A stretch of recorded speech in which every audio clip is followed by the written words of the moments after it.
अस्सलाम वालेकुम class, hope so आप सब लोग हैरियत से होंगे। तो आज हेल्थ साइकोलॉजी में हम डिस्कस करेंगे द सिस्टम ऑफ बॉडी। तो सबसे पहले हम जो सिस्टम स्टडी करेंगे वो है the nervous system. Nervous system is very important in helping to maintain the homeostasis of the human body. ये इंसान की बॉडी के जितने भी इम्पोर्टेंट सिस्टम होते हैं उन्हें बैलेंस रखता है।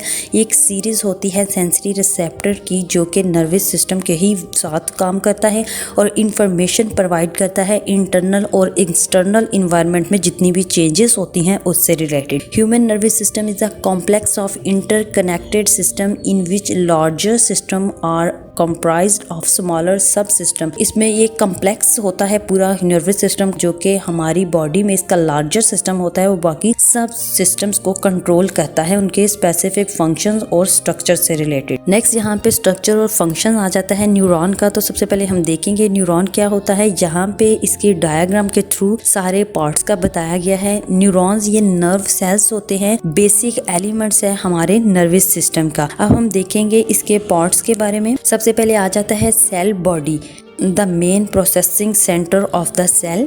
डेंड्राइड्स आ जाती हैं, ये 3 ब्रांचेस होती हैं, extensions of cell body that conduct nerve impulse toward the cell body. Next इसका पार्ट आ जाता है एक्सोन, ये एक सिंगल ब्रांच होती है which conduct nerve impulses away from the cell body. Next आ जाते हैं इम्पल्स ट्रांसमिशन।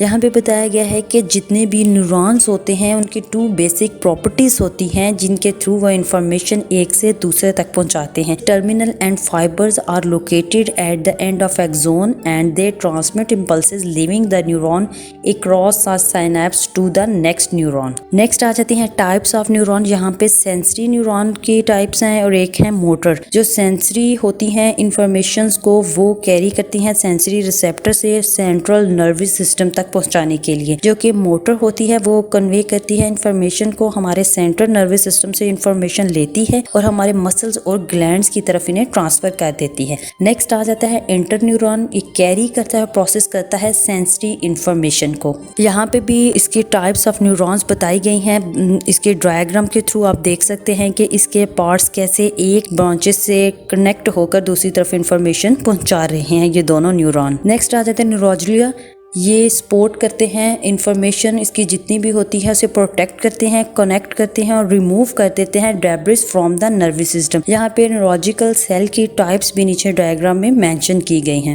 नेक्स्ट हम देखेंगे नर्वस सिस्टम को all bodily activities voluntary and involuntary are controlled by the nervous system. यानी हमारी बॉडी में जितनी भी कॉन्शियस और अनकॉन्शियस एक्टिविटीज हो रही होती हैं या हमारा नर्वस सिस्टम उन्हें कंट्रोल करता है। यहाँ पे 2 मेजर कंपोनेंट्स बताए गए हैं नर्वस सिस्टम के, एक सेंट्रल नर्वस सिस्टम है और दूसरा पेरिफेरल नर्वस सिस्टम है। सेंट्रल नर्वस सिस्टम में ब्रेन और स्पाइनल कॉर्ड आ जाते हैं, जबकि पेरिफेरल नर्वस सिस्टम का बताया गया है कि made up of all the nerves that lead into and out of the central nervous system.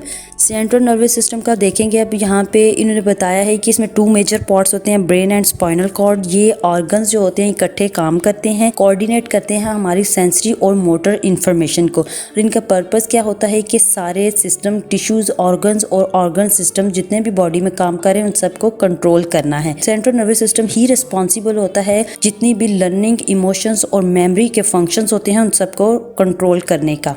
Next यहाँ पे ब्रेन के बारे में पढ़ेंगे कि ब्रेन का वेट 3 पाउंड होता है अडल्ट में। इसके अलावा इसमें 75% वाटर होता है, 20% ऑक्सीजन होती है और ये 100 बिलियन न्यूरॉन से मिलकर बना होता है।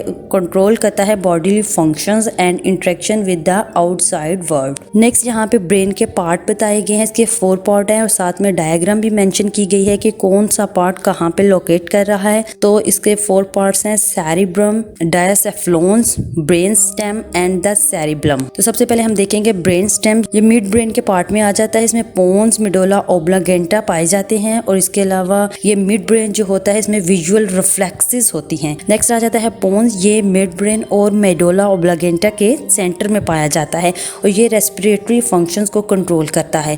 मेडुला ऑब्लांगेटा ये इसमें हार्ट रेट को कंट्रोल करता है, हमारे लंग्स फंक्शन को, swelling, coughing, vomiting and sneezing के फंक्शंस को कंट्रोल करता है। नेक्स्ट आ जाता है सेरिब्लम। ये एरिया कोऑर्डिनेट करता है मैस्कुलर स्केलेटल मूवमेंट को, इसके अलावा हमारे पोस्चर्स को बैलेंस करता है और मसल टून्स को देखता है। Inferior to the occipital lobes of the cerebrum and posterior to the pons and medulla oblongata. Next आ जाता है सेरिब्रम।